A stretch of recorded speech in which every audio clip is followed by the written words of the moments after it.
Hello everyone, welcome to Priyanka's cooking wall and lifestyle. তো আমার এই নতুন ব্লগে তোমাদের সবাইকে স্বাগত।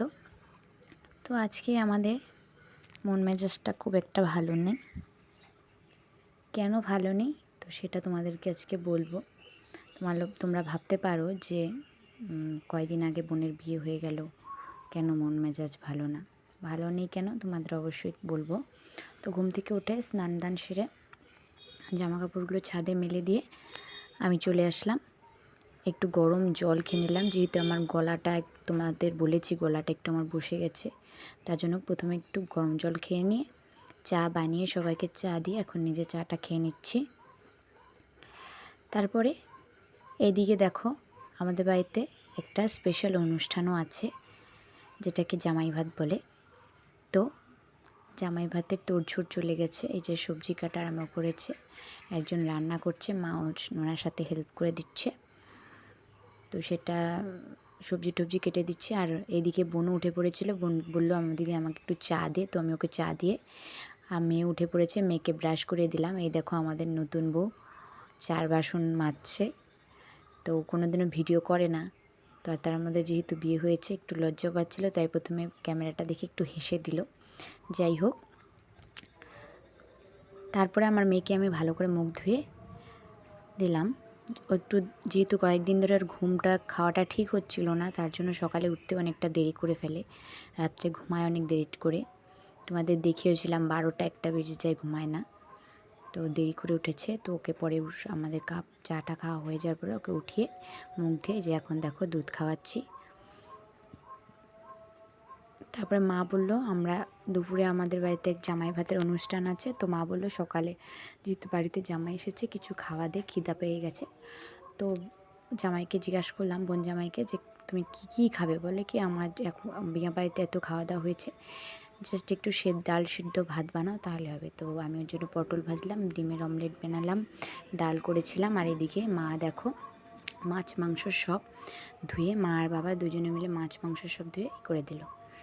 তারপরে এদিকে রাঁধুনিও রান্না করছে। তার মধ্যে আমাদের যেহেতু আজকে ওর 8 দিন পূর্ণ হলো, তো 8 দিনের ওর যেটা জোর খোলা হবে, তো ওদের জামাই আর বউকে বসিয়ে দিয়ে নিয়ম হিসাবে ওরা কী করে জোর খোলা হয়।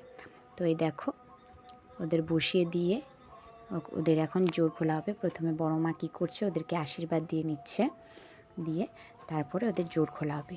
আর আমাদের বিয়ের সময় মেয়ের হাতেও একটা সুতা বাঁধা হয়, সেটাও বরদের খুলতে হয়, তো সেটাও খুলবে। মানে আজকে 7 দিন আগে যেটা জোড়া করা হয়েছিল, আজকে সেই জোড়াটা ওদের খুলে দেওয়া হবে। তো সবাই ইয়ার্কি করছে যে জোড়া খুলতে আমাদের টাকা লাগবে। তো ইয়ার্কি করতে করতে যাই হোক পর কিছু টাকা দিয়েও দিল, এটা আমাদের মানে আয়োরা ধরে। তারপরে বলছে যে সুতাটা খুলে নে হাতে। তো ও একাই চেষ্টা করছে, যেহেতু সেটা গিরু দেওয়া হয়ে গেছিলো, এটা খুলতেও খুব কষ্ট হচ্ছিলো। এটা বরকে খুলতে হয়, তো এটা বরই খুলবে। এই যে দেখো বর এটা খুলে দেবে, আর যেটা ওদের ওড়নার জোর বাঁধা ছিল সেই বাঁধাটা আমরা খুলে দেব আয়োরা। তো আমাদের বাড়িতে বর্তমান তো সবাই চলে গেছে, আত্মীয় স্বজন কেউই নেই, তো আমরাই বাড়ির বড় মা, বৌদি, আমি 3জনে মিলে ওদের জোরটা খুলে দেব। আত্মীয় স্বজন থাকলে তো আয় অনেক হতো। তোমাদের জানো বেঙ্গলি ট্রেডিশন বিয়েতে আয়ও লাগে। এই যে দেখো টাকা পয়সা দেওয়া হয়ে গেছে, আর এই যে আমরা জোরও খুলে দিচ্ছি। বর আমাদের টাকা পয়সা দিয়েও দিয়েছে, আমরা জোরও খুলে আরম্ভ করে দিয়েছি। বড় মা বললো যে আমি খুলতে পারছি না, তুই খুলে দে পর জোরটা। এই যে দেখো আমি খুলে দিচ্ছি। অনেকটা সময় লেগেছিলো, যেহেতু এটা বিয়ের দিন বাঁধা হয়েছিল, তো অনেক টাইট করে বেঁধেছিল, তো এটা খুলতে অনেকটা সময় লেগে গেছে।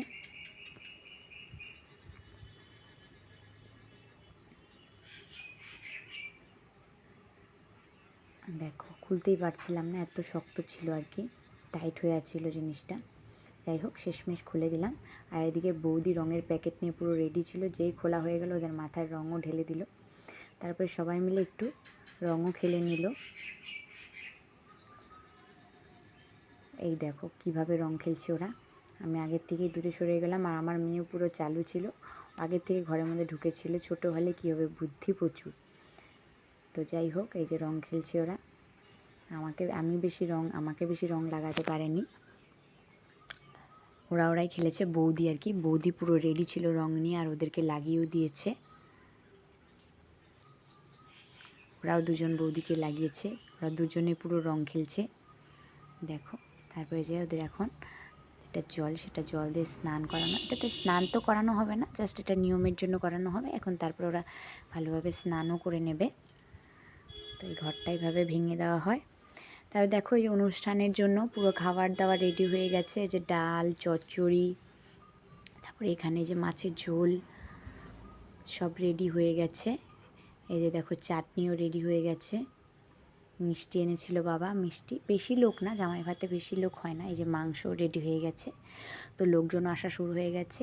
তো আমরা বাড়ির সবাই মিলেই পরিবেশন করছিলাম ওদেরকে, যেহেতু বেশি লোক নিমন্ত্রিত না, কয়েকজন যারা বিয়েতে আসেনি কয়েকজন, বা যারা প্রচুর কাজ কাম করেছে ওদেরকেই খাওয়াতে হয়। তারপরে এদিকে মা বলল যে ওদের দুজনকেও করে দে, তোমাদের বলেছিলাম আজকে আমাদের খুব খারাপ দিন। এই যে দেখো খাওয়া দাওয়া করে ওরা এখন চলে যাবে, 8 দিনের মাথায় বাড়ি ফিরতে হয়। তো ওরা পুরো রেডি হয়ে দেখো এখন চলে যাবে, তার জন্য সবাই একটু মনটা খারাপ ছিল। আমার বোনের তো একটু বেশি খারাপ ছিল, যেহেতু আজকে চলে যাবে তার জন্য। আর বাবার খুব আদরের মেয়ে ছিল, বাবা খুব ভালোবাসতো ওকে, আমাদেরও ভালোবাসে, ওকে একটু বেশি ভালোবাসতো। তো তার জন্য বাবার আরও একটু বেশি মন খারাপ।